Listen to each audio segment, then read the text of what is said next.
किसी गांव में एक साधु रहा करता था। वह जब भी नाचता था बारिश होती थी, इसलिए गांव के लोगों को जब भी बारिश की ज़रूरत होती तब वह लोग उस साधु के पास जाते और उनसे अनुरोध करते कि वह नाचे, और जब वह नाचते थे तो बारिश ज़रूर होती थी। कुछ दिनों बाद गांव में 4 लड़के घूमने आए। जब उन्हें यह बात पता चली कि साधु के नाचने से बारिश होती है तो उन्हें यकीन नहीं हुआ।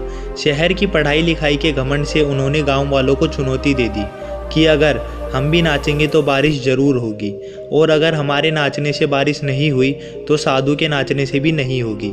अगले दिन सुबह सुबह गांव वाले उन चारों लड़कों को लेकर साधु की कुटिया के पास गए। गांव वालों ने साधु को सारी बातें बताई। फिर उन लोगों ने नाचना शुरू किया। पहले लड़के ने नाचना शुरू किया, आधा घंटा बीत गया। फिर पहला लड़का थक कर बैठ गया पर बादल नहीं दिखे। कुछ देर बाद दूसरे लड़के ने भी नाचना शुरू किया और 1 घंटा बीतते बीतते वह भी थक कर बैठ गया। बाकी दोनों लड़कों ने भी ऐसा ही किया पर बारिश नहीं हुई।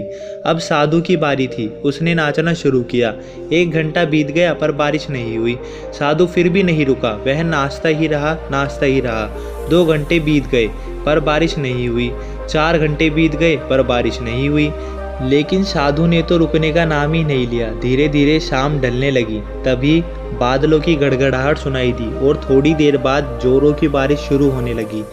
यह देखकर चारों लड़के दंग रह गए और तुरंत साधु से क्षमा मांगी। फिर चारों लड़कों ने साधु से पूछा, बाबा भला ऐसा क्यों है कि हमारे नाचने से बारिश नहीं हुई और आपके नाचने से बारिश हो गई?